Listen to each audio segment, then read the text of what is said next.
Listo, nuevamente con la facultad de, perdón, con lo que es la facultad de fiscalización exactamente, nos toca ahora conversar sobre lo que es la competencia, ¿sí?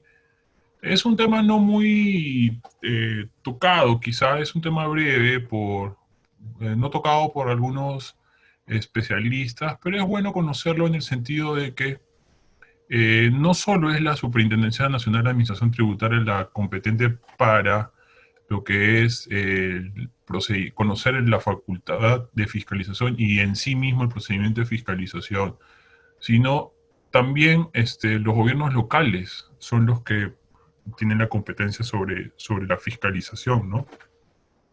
Si bien son poco conocidos quizá algunos temas de fiscalización a nivel local, sí existen los mismos. Entonces hay que recordar nomás que a nivel de tributos internos, el artículo 50 del Código Tributario otorga competencia a la administración tributaria para fines de tributos internos, ¿no? En el caso del artículo 52, la competencia de los gobiernos locales está sometida exclusivamente a lo que son contribuciones y tasas municipales, ya sean estas últimas en cuanto a derechos, licencias o arbitrios, y en el caso de impuestos, por excepción, a los que la ley asigne. En el caso puntual podemos encontrar el predial, ¿no? Es la competencia. En cuanto a estas competencias, volvemos, eh, la administración tributaria puede tomar las facultades y medidas que ya hemos visto anteriormente, ¿no? Regirse bajo el principio de ley, nuevamente motivar sus pronunciamientos, actuar con el criterio de discrecionalidad, emplear las facultades discrecionales antes conversadas, ¿no? El artículo 54 también nos habla de la exclusividad de la facultad de los órganos de la administración, que quiere decir que ninguna otra autoridad, organismo ni institución distinto de los señalados en los artículos precedentes podrá ejercer la facultad conferida a los órganos administrativos de tributos bajo responsabilidad. No obstante, como vamos a ver, a nivel municipal, las municipalidades podrán entregar en concesión los servicios de fiscalización de los tributos a su cargo, siempre que no se viole el secreto tributario. Es decir, hay una excepción puntual a la norma, que es donde las municipalidades podrán entregar a terceros lo que son los servicios de fiscalización. Por ejemplo, en algunos casos el SAT, ¿no? Claro, es un claro ejemplo de lo que podemos ver en esta instancia de tercerización, ¿no? O sea, de concesionar los servicios de fiscalización. Ahora, dentro del tercer punto del esquema que vimos al principio del principio del módulo número 1, en el esquema estábamos hablando de la legalidad. Y la legalidad, como ya se ha mencionado anteriormente, es aquella que le da el poder a la administración tributaria para ejercitar o para ejercer sus facultades discrecionales. Entonces, nuevamente volvemos a la norma 4 del título preliminar, donde nos señala que todas las facultades que se desarrollan a través de la discrecionalidad de la administración tributaria tienen que establecerse en el marco de la ley, ¿no? Ya lo hemos visto anteriormente. Nuevamente vemos acá, por ejemplo, en la aplicación práctica, una resolución del Tribunal Fiscal, la RTF 119.5 del 2000, donde el requerimiento debe contener los límites para el ejercicio de la facultad de fiscalización. Y esto es claro, ¿no? Es decir, el requerimiento, como lo vamos a ver posteriormente, el requerimiento es el acto por el cual la administración tributaria señala qué es lo que en sí va a fiscalizar, ¿no? Todo aquello que va a fiscalizar es el inicio de lo que va a requerir del contribuyente, lo que va a requerir de él para verificar ciertas obligaciones tributarias. Entonces, si la ley le da esa posibilidad para que en el requerimiento detalle lo que quiere la administración del administrado, todo lo que no esté en él no puede ser abordado, ¿sí? Es decir, si yo hablo del impuesto a la renta del ejercicio 2015, solamente me tengo que concretar al impuesto a la renta del ejercicio 2015. Más aún, si preciso que sea los periodos abril y junio del ejercicio 2015, abril, mayo y junio de 2015, por ejemplo, en cuanto al impuesto a la renta, yo no puedo en mi requerimiento señalar el periodo diciembre de 2015. Esto está fuera de lo que el requerimiento ha solicitado. Entonces, bajo esos lineamientos es que el principio de legalidad se traduce en el requerimiento. Es decir, si el requerimiento acotó a esos meses, no puede ir más allá. Derecho de los administrados. En contraposición, podría decirse del principio de legalidad, está aquello que el administrado tiene como derecho. Si la ley, con la facultad de discrecionalidad, ¿no?, que está dentro de la facultad de fiscalización, inmerso en la facultad de fiscalización, señala que, por ejemplo, debemos exhibir información o presentar información ante la administración tributaria, los derechos en contraposición me dirán que existe cierta información que no debo ni exhibir ni presentar a la administración tributaria. ¿Por qué? Por la confidencialidad de la misma, ¿no? Entonces, ya lo hemos también ido tocando en una serie de ejemplos anteriormente. La confidencialidad de la información está relacionada a aquel secreto profesional, por ejemplo, de un profesional eh, experto en temas de médicos, como ya lo vimos. Un profesional que es citado ante la administración tributaria y le indican determinados puntos sobre una operación comercial realizada con una persona que vino del exterior en cuanto a tratamientos que se hayan realizado acá en Perú, puntualmente en señalar cuál es el tipo de intervención, por ejemplo, quirúrgica o atención a nivel personalizado que se le brindó a esta persona que vino del extranjero. El profesional médico, el experto en la salud deberá presentar toda esta documentación que avale que ha intervenido a una persona del extranjero que tiene alguna relevancia, alguna popularidad en algún rubro. ¿Deberá necesariamente exhibir ello o basta con que simplemente se haya acreditado quizá eh, la intervención quirúrgica mediante un comprobante de pago, mediante una comunicación vía correos electrónicos entre esa persona y el profesional médico? ¿Esa información es completa para la administración o también tiene que llegar a un detalle adicional? Bueno, entendemos que no sería el caso de puntualizar qué son específicamente el motivo de las intervenciones quirúrgicas por ahí que se haya sometido esta persona. No tendría, porque por ahí es que va el tema de la confidencialidad, del secreto profesional, por ejemplo, en cuanto a marcas, cómo se ha creado un determinado bien a través de una patente. Esto no debería ser de interés de la propia administración tributaria. Ahí es donde hay que respetar los derechos de los administrados. También hay que ver que la valoración de la documentación exhibida en el procedimiento de fiscalización, valoración de la documentación exhibida. Dentro de todo lo que es el procedimiento de fiscalización, los contribuyentes, ya, es decir, aquella persona que está siendo fiscalizada, tiene el deber y a la vez el derecho de presentar toda la documentación que considere necesario para fundamentar sus argumentos de defensa contra aquello que la administración le está indicando como reparo. Esto ya lo vamos a ver, estos términos reparo, medios de prueba, lo vamos a ver posteriormente, pero valga acá la precisión para indicar que la administración, por toda esa documentación exhibida, tiene la administración tributaria tiene el deber de valorar, pero los administrados también tienen el derecho de que la administración valore toda aquella documentación exhibida y que se pronuncie sobre aquella. ¿Esto qué quiere decir?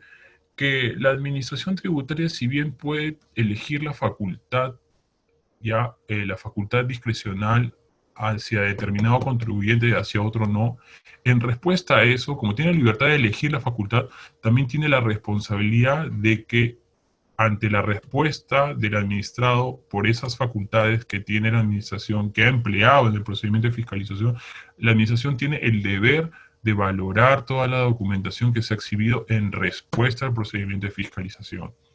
Claro, porque si no sería todo realizado de forma unilateral, es decir, la administración genera el requerimiento, genera las facultades discrecionales, emite, actúa en el procedimiento de fiscalización, el administrado responde de acuerdo a lo que le han pedido, pero la administración no valora, solamente valora determinado punto. Esto es correcto, eh, solamente se debe valorar determinado punto o si es que se valora determinado punto se debe motivar ello o es que necesariamente todo lo que se tiene que presentar se tiene que valorar.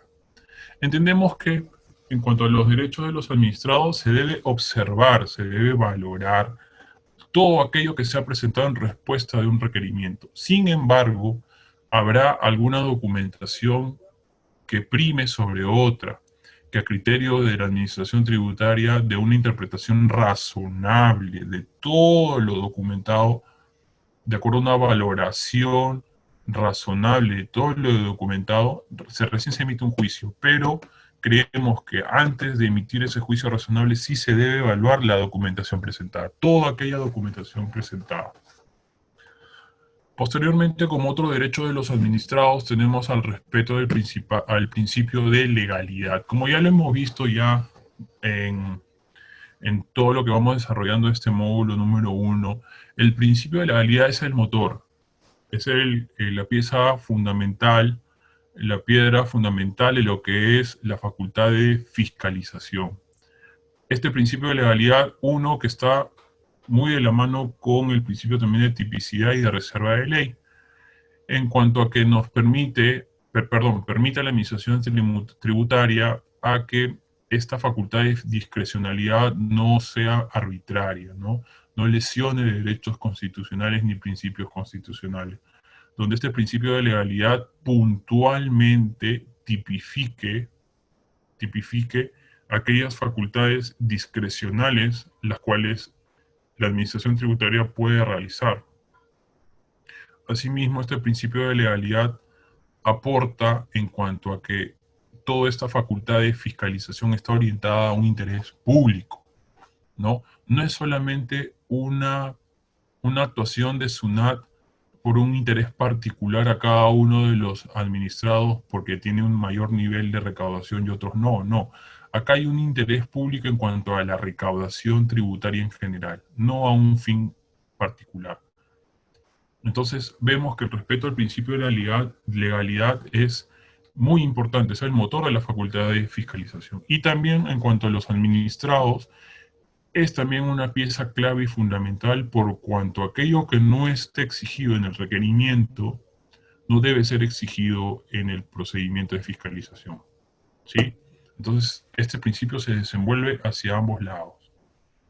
Otro de los derechos de los administrados es conocer el estado del procedimiento de fiscalización.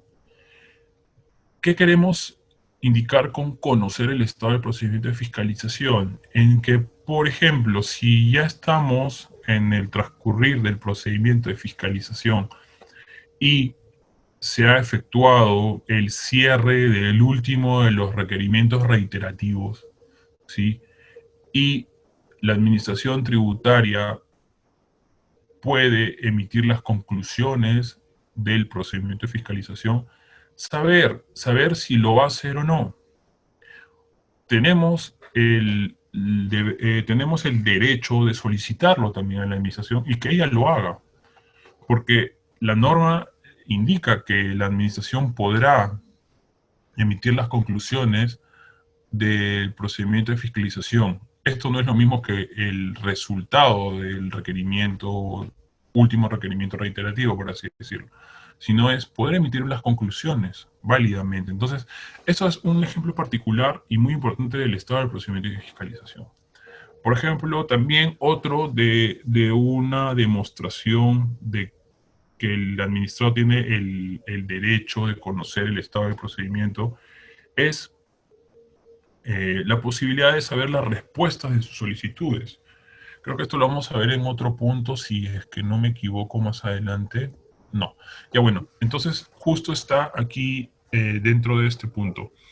Si una persona solicita la prórroga de la exhibición de sus documentos que la administración tributaria le ha pedido, tiene el derecho de saber, o en todo caso, si no lo comunica la administración, se entiende por aceptada. Creemos que sí, ¿no? Si la administración por ahí no le brinda respuesta puntual a la solicitud de prórroga, tenemos que sí se podría dar válida, pero en principio la administración debería, ¿no?, dar respuesta a aquellas solicitudes de prórroga, por ejemplo. Como siguiente derecho tenemos el tener una debida comunicación con los agentes de fiscalización. Claro, en este caso, la agente de fiscalización se va a presentar, se va a constituir, y en la medida de lo posible, creo yo que el deber de los administrados, salvo haya una intención detrás de dificultar el accionar del agente de fiscalización, del fiscalizador que se constituye en el domicilio fiscal, con ciertas prácticas para incomodar, por así decirlo, en la recopilación de datos, no debería de darse, ¿no? Acá se debe basar en una relación profesional, entiendo yo, ¿no? De darle un espacio correspondiente a que el personal que se acerca al domicilio fiscal en pos de recabar información, de realizar diversos actos, tenga las facilidades de poder hacerlo, ¿no? Así es que con ello, tanto la administración como los propios administrados van a llegar a un fin común, que es dar por absueltos el requerimiento que ha sido notificado, ¿no? Entonces, por ello debe existir una comunicación adecuada con los... Esto no quiere decir que también el administrado va a estar de manera ininterrumpida solicitando información sobre el resultado final, no, ¿no? O sea, eso no quiere decir este punto, sino simplemente tener un adecuado trato para con los agentes, y también creo yo que los agentes deben de brindar, de otro lado, como corresponde, eh, ciertas, respetar ciertos derechos conexos, ¿no? Es decir, información oportuna, es decir, reporte fidedigno de los documentos que están siendo observados por el fiscalizador, ¿no? No pueden levantarse información que no esté en algún documento que se haya visto, o que sea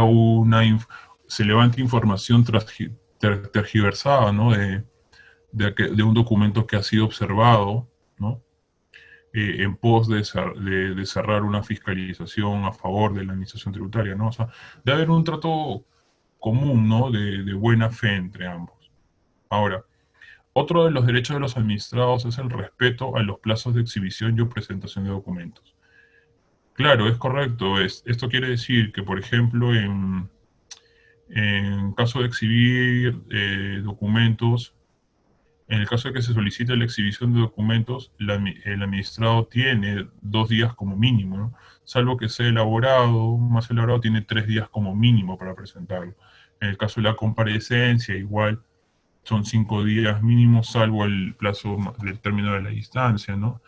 Eso también es importante, ¿no? Se tienen que respetar los plazos. Ahora, no solamente de exhibición y presentación de documentos, sino en sí también creemos que la fiscalización en general, ¿no? Si bien existen tipos de fiscalizaciones, cada uno debe ser respetado en su plazo, ¿no? Ya sea si es una fiscalización total, una fiscalización parcial, ¿no? También la prórroga de la fiscalización, también hay que verificar los plazos, deben ser motivados, como ya se ha dicho. Derecho a la prueba. Este es uno de los derechos, si no es el más importante, que va a tener un módulo independiente, inclusive más adelante. La carga de la prueba, quién soporta la carga de la prueba en la facultad, en los procedimientos de fiscalización. No obstante, acá como derecho de los administrados, acá se quiere que los requerimientos, por ejemplo, sean claros y detallados en cuanto a lo requerido. Es decir, el requerimiento, por el principio de legalidad, debe de ser claro y detallado en cuanto a lo que está pidiendo. No debe ser genérico, ¿sí? Por ejemplo, si hay una fiscalización por los periodos de enero a diciembre del 2016, es correcto que se ponga esos periodos en cuanto a periodos a fiscalizar. Sin embargo, en el cierre con los resultados del requerimiento se consigne ejercicio grabable 2016. Si bien el ejercicio grabable es todo el año, lo que la administración ha señalado es se debe fiscalizar enero a diciembre de 2016, ¿no? Entonces son conceptos distintos. Válidamente uno podría confundirse y decir, no, pero sí es lo mismo. Me están diciendo enero a diciembre de 2016 y en el cierre me están poniendo el ejercicio grabable 2016. Podría llamar a confusión. Entendemos que no es lo mismo, pero a eso va este punto. El administrado tiene el derecho a que el requerimiento sea claro, y si el requerimiento es claro por los periodos, en el ejemplo que les he mencionado, que les hemos mencionado, si el ejemplo es claro en que te señala el requerimiento de enero a diciembre de 2016, comprende enero, febrero, marzo, abril, sucesivamente hasta diciembre de 2016. No puede el requerimiento cerrar como habiéndose verificado las operaciones del impuesto a la renta del ejercicio 2006. No, ello no lo puede señalar, tendría que ser acorde a lo que ha pedido, ¿no? Entonces, por eso es que este requerimiento debe ser claro y detallado. También debe haber un señalamiento de un plazo razonable para la presentación de la información o documentación solicitada. También ya lo hemos señalado anteriormente, ¿no? Esto está en la RTF 10-709-3-2013. Tampoco dentro de lo que es el marco del derecho a la prueba no debe requerirse la exhibición de documentos que no preexistan, ¿no? Por ejemplo, si estamos en un procedimiento de fiscalización a una persona natural que está realizando o tiene ingresos por rentas de trabajo, no le vamos a pedir que nos exhiba o nos presente su registro de compras, ¿no? O que haga o presente un arqueo de caja, porque no preexisten, no los tiene, es decir, le estamos pidiendo algo que no está dentro de su giro y que no lo puede presentar, ¿no? A esto va estas RTFs como derecho a la prueba del administrado. También el administrado, fuera del tema de lo que es el derecho a la prueba, tiene el derecho a formular consultas. Válidamente, en los requerimientos, el personal de la administración tributaria consigna, ¿no? En la parte inferior, consigna quién es la persona que está firmando, ¿no? Quién es la persona encargada en la carta de presentación, más que todo, ¿no? Quién es la persona encargada de realizar el procedimiento de fiscalización. Y a lo largo del procedimiento de fiscalización también es recurrente la comunicación entre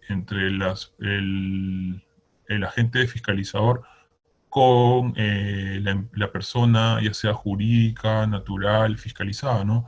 U otro agente fiscalizado, por ejemplo, no sé, consorcios. eh, Hay vastos ejemplos, ¿no? Pueden ser consorcios, asociaciones sin fines de lucro, etcétera, ¿no? Luego, como otro derecho de los administrados, podemos ver la absolución de preguntas del administrado. Va de la mano con formular consultas, ¿no? Si yo formulo consultas, me tienen que responder, ¿no? También puede ser, por ejemplo, una solicitud. En el caso de una solicitud, uno puede, volvemos al tema de la suspensión de plazos, por ejemplo. hago la consulta y me absuelven la consulta con la aprobación o la denegatoria de ello, ¿no? De lo que se ha pedido, ¿no? Van de la mano. Ahora vamos con la fiscalización versus verificación. Nuevamente volvemos, la fiscalización y ambas son facultades reconocidas por el artículo 61, pero ¿es lo mismo? Entendemos que no. La verificación solamente constata cumplimiento de deberes formales, muy distinto a lo que es la facultad de fiscalización que va a lo sustancial, al hecho de determinar o no una obligación tributaria. No obstante, la verificación es un cumplimiento de deberes formales, de subsanación de subsanar ciertos errores que van ligados a una determinación tributaria. Vamos a ver un ejemplo. Si en una fiscalización parcial al débito fiscal, el agente fiscalizador verifica el atraso en libros contables y omisiones en las declaraciones de venta de un periodo tributario X, la SUNAT girará al cierre de la fiscalización una resolución de multa por el atraso de libros, otra resolución de multa por el tributo omitido y una resolución de determinación por la deuda tributaria establecida. Claro, dos resoluciones de multa y una resolución de determinación. No obstante, si hay una verificación, solo se emitirá una resolución de multa por el atraso del libro. Vemos la diferencia. Uno va al tema sustancial, que es el tributo omitido, y la deuda tributaria propiamente establecida, que es la de resolución de determinación. Sin embargo, en la verificación solo se verá el atraso del libro, ¿no? Es claro, deberes formales. En la verificación, vemos acá un punto en común. Acá vemos que la fiscalización usualmente se da en los locales de los contribuyentes en su gran mayoría, pero también puede realizarse en la sede de la Administración Tributaria. La verificación se da usualmente en los locales de la Administración Tributaria, ¿no? Lo citan a uno o simplemente se le cursa un documento para que haga determinada acción, ¿no?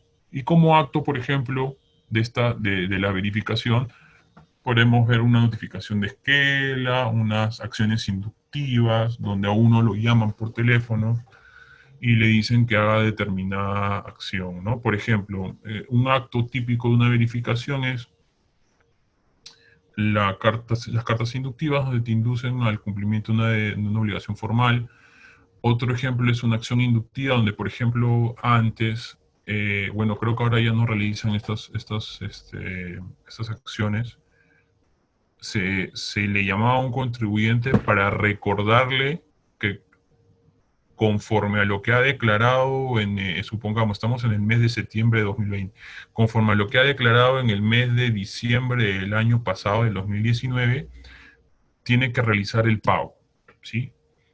¿Esto qué quiere decir? Que los sistemas informáticos de SUNAT internos reportan en una data determinada que la administración que el contribuyente, perdón, no ha pagado conforme a lo que ha declarado. Entonces este personal de SUNAT lo que hace es llamar y simplemente recordar. Entonces eso no puede ser reconocido como un procedimiento de fiscalización.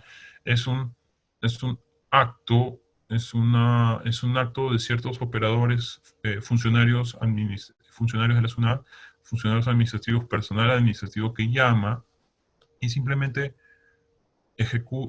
hace recordar al contribuyente de cumplir con su pago de lo que ha declarado, ¿no? No hay una redeterminación, no hay una reliquidación, no hay ello. Otro punto adicional que en la distinción de ambos es que la fiscalización y la verificación hay una diferencia en la propia norma. En el artículo 61 lo pone como O, ¿no? La verificación no está incluida dentro del procedimiento de fiscalización, es claro, el propio reglamento no lo incluye, ¿no? En sí, el Código Tributario no detalla puntualmente qué es la verificación. Y también otro punto importante es que el pedido de información a terceros no hace que forme parte del procedimiento de fiscalización. Ya lo hemos visto, ¿no? Se le requiere como una facultad discrecional por lo que hace un deudor tributario, no es que él forme parte de la fiscalización de este deudor tributario. Finalmente, acá ponemos algunos ejemplos de actos que la misma SUNAT nos indica que no son procedimientos de fiscalización. Como ya les mencioné, cartas inductivas, solicitudes de información, cartas previas a la fiscalización, como una carta de invitación, se le invita a puntualmente una obligación formal. Cruces de información, como ya les hemos mencionado, se le pide a terceros, ¿no?, que señalen cierta información, pero eso no hace que forme parte del procedimiento de fiscalización. Verificaciones y esquelas, ¿no? Por ejemplo, dentro del propio reglamento del procedimiento de fiscalización de SUNAT, señalan puntualmente en el literal E del artículo 1, que es de definiciones, que no se encuentran comprendidas las actuaciones de la SUNAT dirigidas únicamente al control de cumplimiento de obligaciones formales. Antes hemos hablado de control de cumplimiento de obligaciones tributarias, pero acá es obligaciones formales.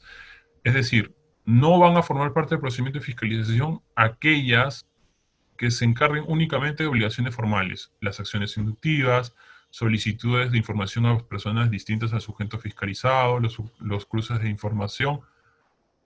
Estas actuaciones no van a constituir un procedimiento de fiscalización y lo establece directamente el reglamento de procedimiento de fiscalización de SUNAT.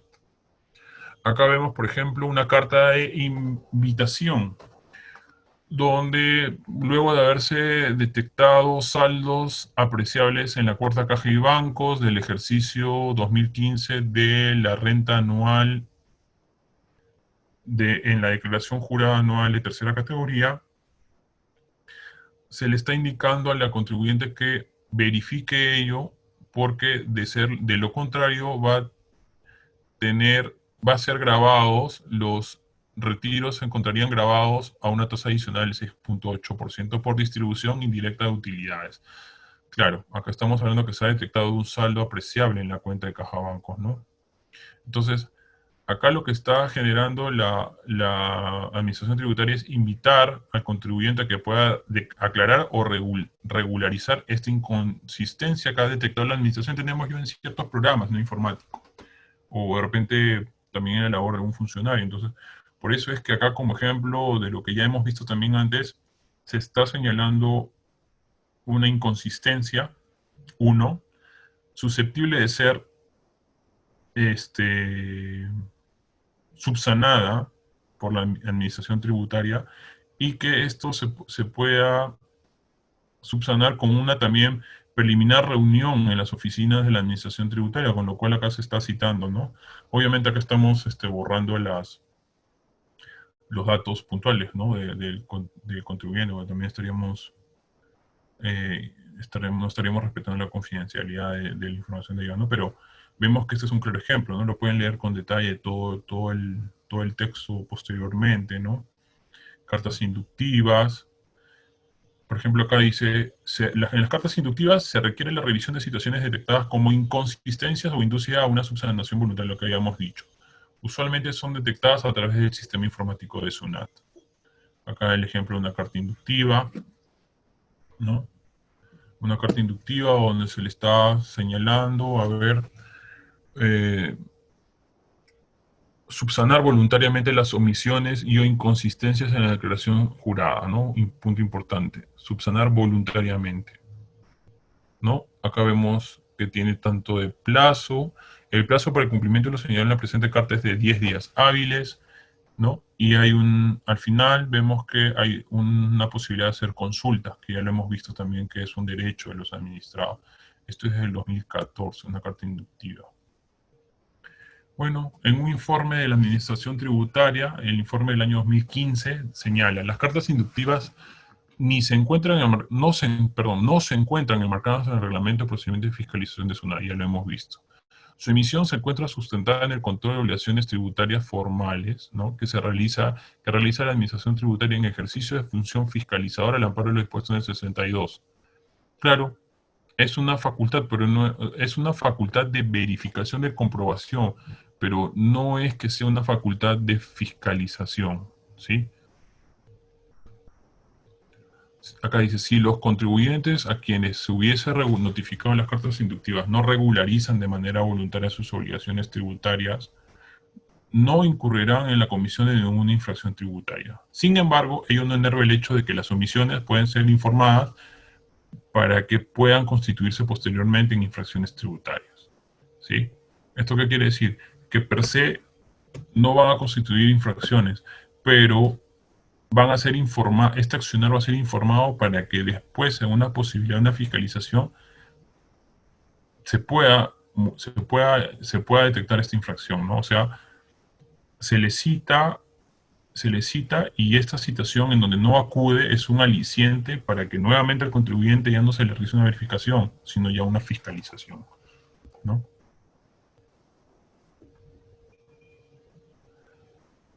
Acá vemos un ejemplo, si bien no constituye un procedimiento de fiscalización, puede constituirse como un acto de interrupción para la prescripción. En sí el acto existe, no está en un procedimiento de fiscalización, pero hay un acto, ¿no? En sí de verificación, que son las notificaciones de las cartas inductivas. Acá vemos un ejemplo de una esquela de citación, ¿no? Por ejemplo, acá nos señala que de lo expuesto, la esquela de citación, ¿no? Es un extracto. Leemos, dice que de lo expuesto se aprecia que entre las facultades discrecionales de la administración se encuentra el solicitar la comparecencia, ¿ya? Pero ello no está necesariamente como un procedimiento de fiscalización. O sea, se le cita a un contribuyente, a un tercero o se le cita a un determinado contribuyente a comparecer a las instalaciones de SUNAT para que proporcione información que SUNAT estima necesario, pero ello no se encuentra necesariamente ligado a un procedimiento de fiscalización. Dice que esto es lo que dice esta RTF, ¿no? Ahora, vamos a ver qué más nos indica. Que de la revisión de la referida escala de citación, se advierte que las mismas no tienen por objeto iniciar o seguir al quejoso un procedimiento de fiscalización de sus obligaciones sustanciales, teniendo como finalidad la determinación de algún tributo, sino que únicamente están dirigidas a inducir al quejoso a que realice las verificaciones pertinentes a fin de corregir las inconsistencias detectadas. Ah, ya. ¿Esto qué quiere decir? Hemos visto antes que la comparecencia es una facultad discrecional, ¿sí? Ya, pero esta resolución que se basa en una queja presentada es que esta citación, esta comparecencia no estaba relacionada a una obligación sustancial, sino estaba relacionada a una inducción ya a que se realicen unas verificaciones en las declaraciones que sí tocan un tema sustancial. Entonces acá más a una invitación, por así decirlo, para subsanar un tema formal que puede posteriormente traer un tema sustancial que es la presentación incorrecta de declaraciones tributarias, ¿no?